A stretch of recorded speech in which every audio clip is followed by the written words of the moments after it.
gets caught in the crossfire.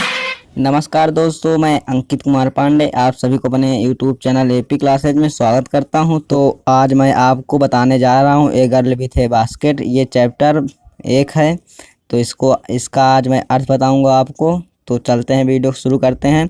Video शुरू करने से पहले मैं बताने जा रहा हूं, अगर आप हमारे YouTube चैनल में नए हैं तो हमारे YouTube चैनल को प्लीज़ लाइक, कमेंट, शेयर और बेल आइकन को प्रेस करना मत भूलिए, जिससे कि हमारी नई नई वीडियो आप तक आसानी से पहुँचती रहे। तो मैं आपको कहानी की तरह से बताऊंगा। पहले हम पाठ का परिचय देते हैं। विलियम सी डगलस, जो यूएस के सुप्रीम कोर्ट का एक न्यायाधीश था, इस पाठ का लेखक है। वह सन 1950 में भारत के भ्रमण पर आया था।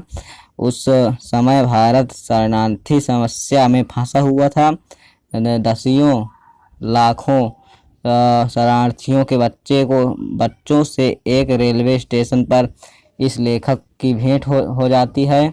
वह इन शरणार्थियों बच्चों की गरीबी और संघर्ष से, विशेष रूप से रेलवे प्लेटफार्म पर 9 साल की एक बालिका के आत्मसम्मान से बहुत अधिक प्रभावित हो जाता है। लेखक विलियम सी डगलस इस नाटकीय स्थिति को, जो उस छोटी लड़की और उसके स्वयं के बीच संयोगवश रेलवे स्टेशन पर भारत में उत्पन्न हो जाती है, का मार्मिक वर्णन करता है। तो ये पाठ का परिचय हो गया।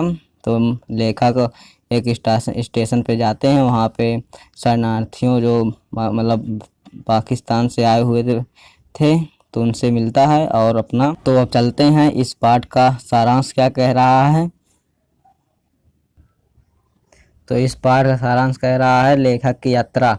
लेखक रेलगाड़ी में नई दिल्ली से बरेली तक जा रहा था। उसकी रेलगाड़ी प्रत्येक स्टेशन पर रुकती जा रही थी।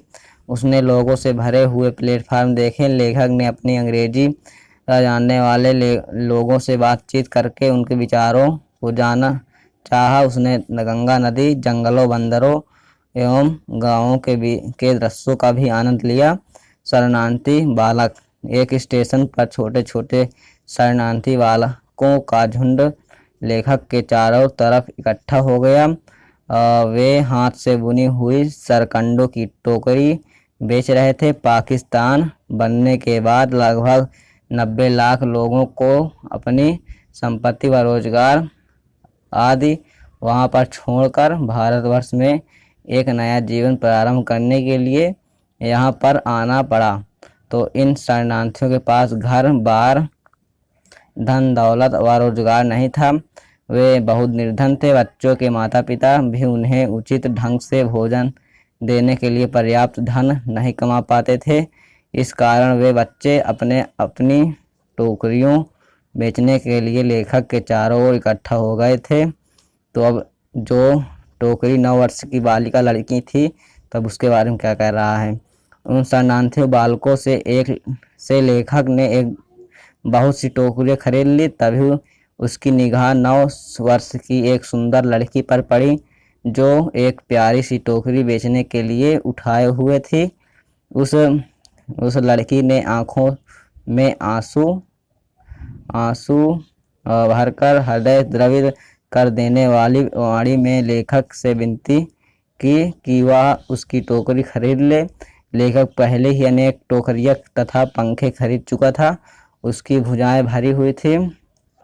तो अब लड़की का आत्म सम्मान से भरा हुआ व्यवहार कैसा था, देखिए अब जानते हैं दोस्तों।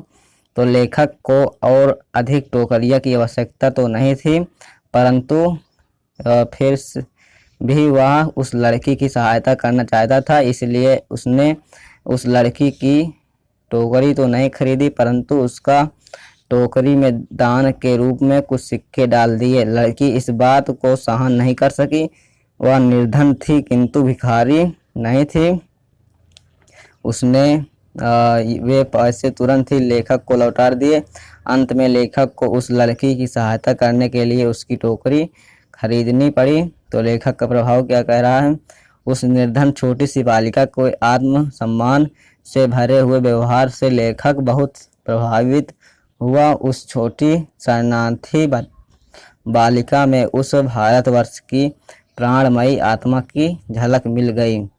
तो इतना ही दोस्तों, और दूसरा सारांश आने वाली नेक्स्ट वीडियो में होगा। तो अगर आपको वीडियो अच्छी लगी हो तो हमारे चैनल को प्लीज़ सब्सक्राइब, कमेंट, शेयर और बेल आइकन को प्रेस करना मत भूलिए, जिससे कि हमारी आने वाली अगला सारांश आप आसानी से देख सकें। तो धन्यवाद।